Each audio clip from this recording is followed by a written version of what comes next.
Hey, what's up, everybody? Welcome to a Friday edition of Established Run's NBA Injury Report Analysis Show. I'm Drew Dinkmeyer here with Mike Gallagher to talk through three Game 3s, the lucky number of the day. 2 on ESPN, 1 on ABC, 2 Eastern Conference Game 3s, 1 Western Conference Game 3. With me, as always, Mike Gallagher. Mike, how are you? Doing good, yeah. Very Disney slate. One ABC game, 2 ESPN games, but yeah, feeling pretty good. Most of the takes were good yesterday. One really bad one. I feel terrible about my Dante DiVincenzo read. I know a lot of people went big on that, so blame me for that one.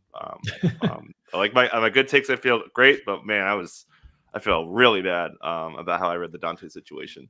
Luckily, our Yeah. points bet, which is dirty. Like we should have lost that, but Yeah, he shot very poorly. yeah, But so my yeah, bad. in general, felt okay about how things broke yesterday. For me, for series bets, got all the wins that I needed to get yesterday, so Hmm. I felt good on that front. Tonight, we'll see if I can get the same from. Really, I only need Boston tonight. I bet I've got the Boston sweep, and I really think strongly.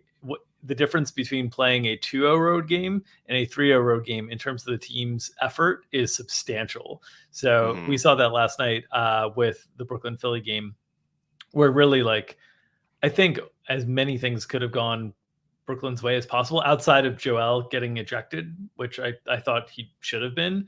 But Hmm. outside of that, I think almost everything went in Brooklyn's way, and they couldn't Yeah. couldn't take down the W. Ugh. So we'll see if Atlanta comes with that kind of fire tonight. Um, but Too yeah, much let's get. Maxi late. Oh man, that was a great He's close from he's Maxi. very And good. He's shout very, out very good. to Kevon Looney. My plant was quite Yeah, yesterday. yeah, Looney was amazing. Let's get into the games tonight.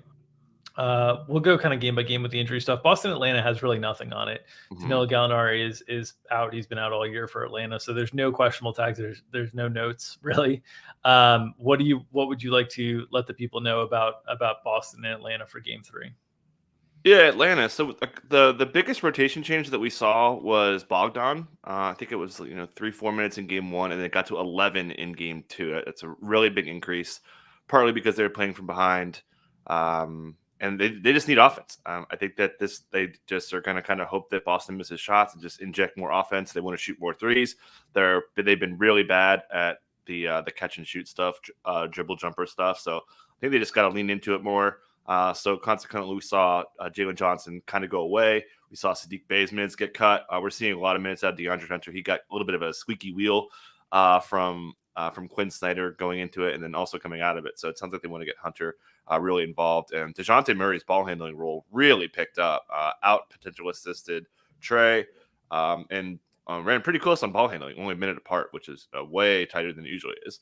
So yeah, but yeah, it could be 8 today. Definitely see if Jalen goes away.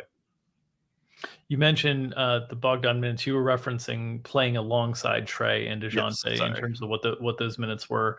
One of the things that's been interesting this series and is reflective in that Game 2 box score is they've been really bad in the minutes that Trey Young has been on the floor, and they've been pretty Hmm. good in the minutes that DeJounte Murray's been on the floor without Trey Young. You can see Trey Young a minus 18 last game and plus minus DeJounte Murray a straight 0. John Collins, we also saw like 2 center minutes. So Kongwu and Capella only combined for 46. Um, I have a hard time thinking. I think it's just such a bigger move when it's the star player Hmm. that they manage or keep Trey Young or cut Trey Young down because he's been so ineffective. It's just such a like bigger signal than if you're doing that with like a role player. So I don't think they're going to do that, but they have been playing better without Trey Young on the floor.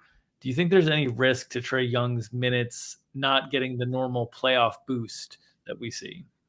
No, I don't think so.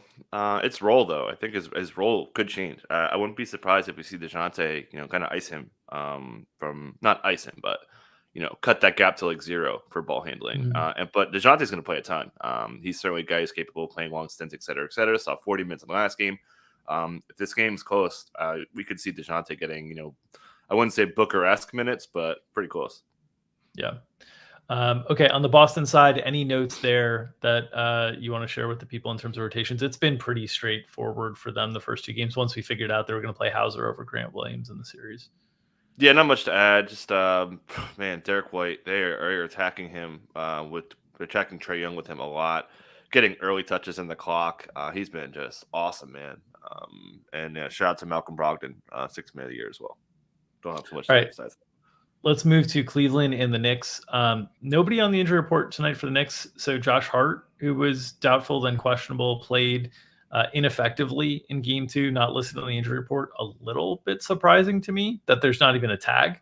On the Cavaliers side, Jetty Osman listed questionable with a left ankle sprain. Any notes here on Jetty, or any notes if you've heard anything on Josh Hart? Because those are two that injuries that I've been monitoring here.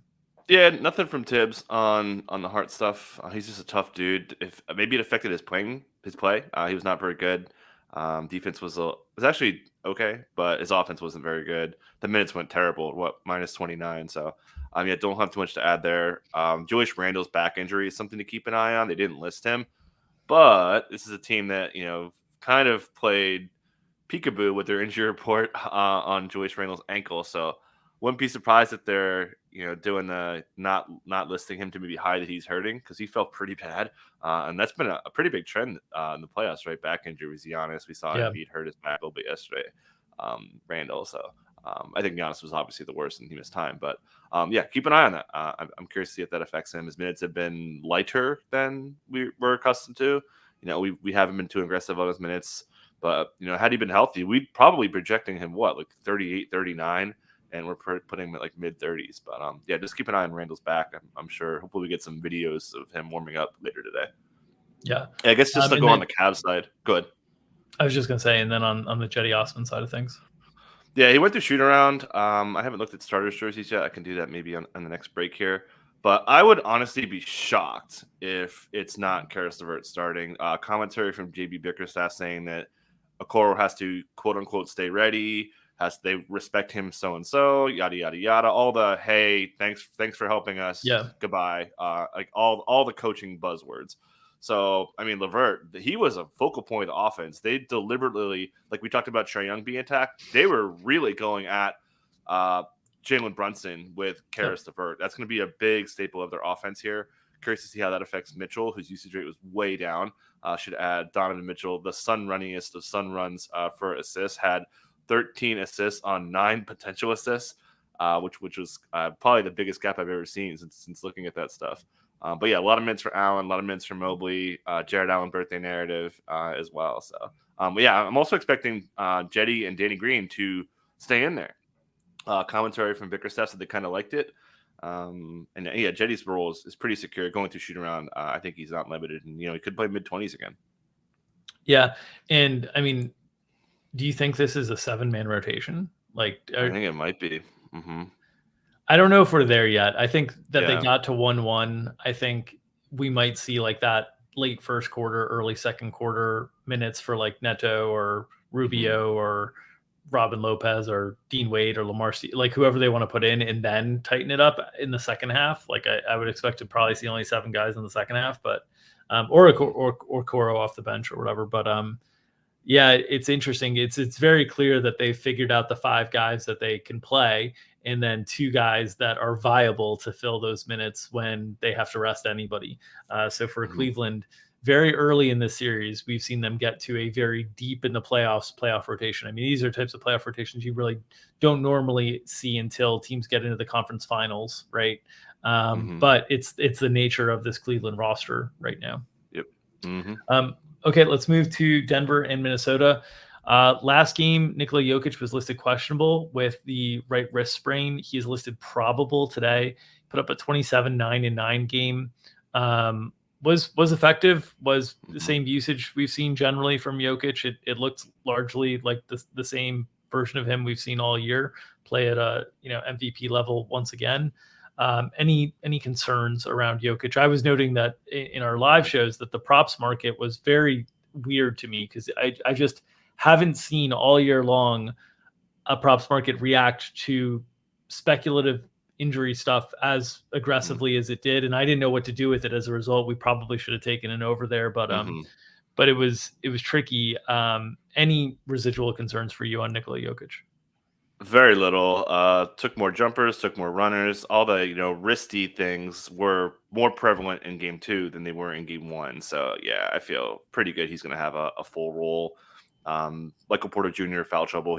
He's in the circle of trust. I think that he's got a really, really, really long leash here. That he's been playing pretty good defense. Rebounding a little bit. Ran into a little bit of foul trouble in the last game, so he could play a bunch. Obviously, Jamal Murray, the headliner. Just took it to Anthony Edwards, Nickeil Alexander-Walker, couldn't guard him. Expecting a similar approach here. Jamal looks, and should note that there's a little concern about a little wear and tear from Malone, so he's gonna have to carry Jamal Murray onto the plane, which was pretty funny. That dude's so tough, but yeah, an insane stat that he has more 40-point games in the playoffs than the regular season. That's just so what a great stat. Yeah, then this is a team like Cleveland that has already, they went to almost 7. Christian Brown played just 7 minutes despite the Michael Porter Jr. foul trouble. Aaron Gordon had 5 fouls in this game. The refs have been blowing the whistles quite a bit in this series early on. And still, Christian Brown only got 7 minutes and they only played 8 guys in total. So Denver is going to play it really tight. The minute ceiling is really high here. I do wonder if you see situations like this where up 2-0 on the road. They only had one night off in between these games, so not as much time to rest in terms of the schedule. I do kind of wonder if you see maybe a little bit more Christian Brown tonight, like maybe a little bit more reliance on the bench. The next time this team plays is on Sunday, so it's another 1 game off, and then Tuesday another 1 game off if it goes that far. So they're on this like every other day schedule. And so I wonder with that comment on Jamal, I just wonder a little bit if they pull back just a touch, like instead of 39 minutes for Jamal, maybe 36 or something like that. Any leans there on whether they do something like that? Yeah, it makes sense. I don't really have a great lean, and as you mentioned, everybody today has a 1-day rest. Everybody's playing on Sunday, just to add that. But yeah, that definitely makes sense. But I think they just want to handle their business here, and try to make the rest in between series. Yep. Yeah. All right. Minnesota side. This is the busy injury report. Jaden McDaniel's still out. Naz Reid's still out. Obviously, questionable tags for Rudy Gobert with the back spasms. Jalen Noel with his left knee issue, and then Josh Minot with the left ankle sprain. So, Rudy played 39 minutes. I was surprised at how much he played, also how well he played. Like I was really surprised after game 1 where he looked like he didn't have much lift. You can see the foul trouble here. Him, Towns, and Prince all had 5. Edwards had 4. Kyle Anderson had 4. The front court, the whistle was just really, really active in game 2. Any concerns about Rudy Gobert with the back spasms in the questionable tag tonight? 0. Yeah, we had the comments last time saying that it was quote unquote night and day for his back injury, and as you mentioned, looked a lot more spry. Picked up more of the Jokic matchup as well. Obviously didn't go 47, brother, but pretty good game from Joker. He's owned him, but yeah. So expecting the same starting lineup with Taurean Prince starting again. Minutes he ran real bad. Instantaneous foul to start the second half. I think it was 17 first half minutes and just 1 in second because he picked up that 5th right away. So, yeah, I think Taurean Prince is going to be looking for a pretty big role. He'll be chasing around Michael Porter Jr. And also commentary from Chris Finch saying that they really need to get better spacing. And he basically blamed that for Cat's just disappearing act here. We talked about this on the pod yesterday, but it's unfathomable that a player of his caliber is just disappearing like this, which he's done all the time now. So, got to see a Cat bounce back game. Obviously, Anthony Edwards, huge role, drove a ton. All his tracking stats look really, really good. Obviously, that helps when you play 42 minutes. But yeah, expecting a pretty good role for him. And Mike Conley, too. It feels like we saw his minutes dip early when they said they were going to add players. Comes back up to 38 minutes. We saw him play, 39 in regulation during the Laker game. So with the 2-0 hole here, they might be running a little bit tighter here again. Yeah, and I dropped a link in chat to Zach Lowe's latest piece on the Nuggets defense and specifically on this series. And one of the things that it's highlighting in the series is how Minnesota has huge spacing issues without Jaden McDaniels. That's allowing the Nuggets to do some things defensively that are not what they normally do, but they're able to add. They're basically able to, instead of having, because Jokic you can't play drop, and Zach does a great job of explaining this as our article. I highly encourage reading it.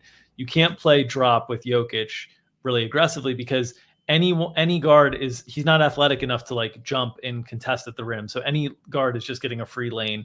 So Jokic plays kind of at the level and then like hedges out and then like retreats.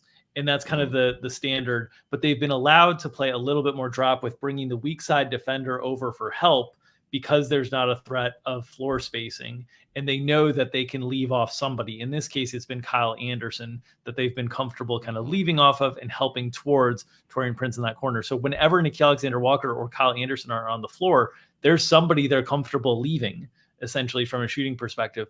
The one lineup that they would potentially not have that issue is this starting lineup that they have here with Taurean Prince, Karl-Anthony Towns, Mike Conley, Anthony Edwards. You can leave Gobert, but Gobert's in the paint already, so like you're not really leaving anyone. The shooters, it's a little bit tougher to do. So Taurean Prince seems like the solution, and there are Chris Finch's quotes in that article that Zach Lowe references as well, alongside the need for spacing there. Just a big loss, Jaden McDaniels not having him available. He would have made a lot of different lineup combinations fit for Minnesota in this series, and that's why they're not a serious playoff contender right now without Jaden McDaniels.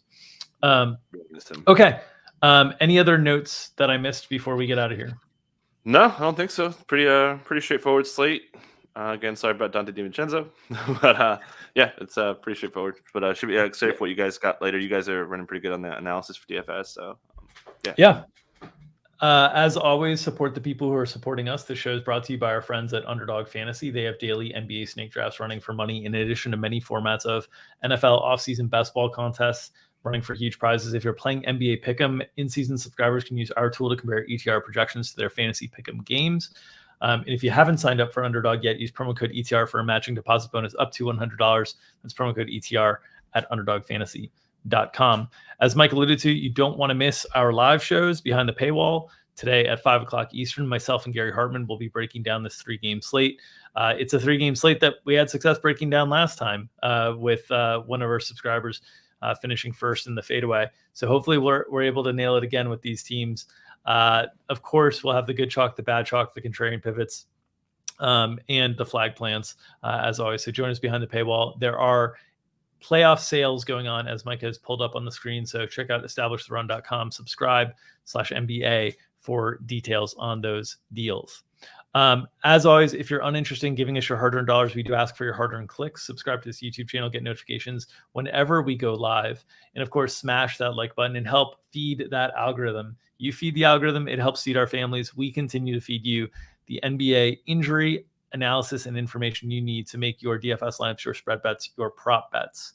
So you feed that algorithm, we'll keep doing these shows during the course of the playoffs. As long as people are feeding the algorithm, showing up and watching us, we'll keep producing the content. So make sure to smash that like button. Enjoy the games on Friday night and the rest of the weekend. We will be back on Monday with another edition of Established Run's NBA Injury Report Analysis Show. Until then, see you next time.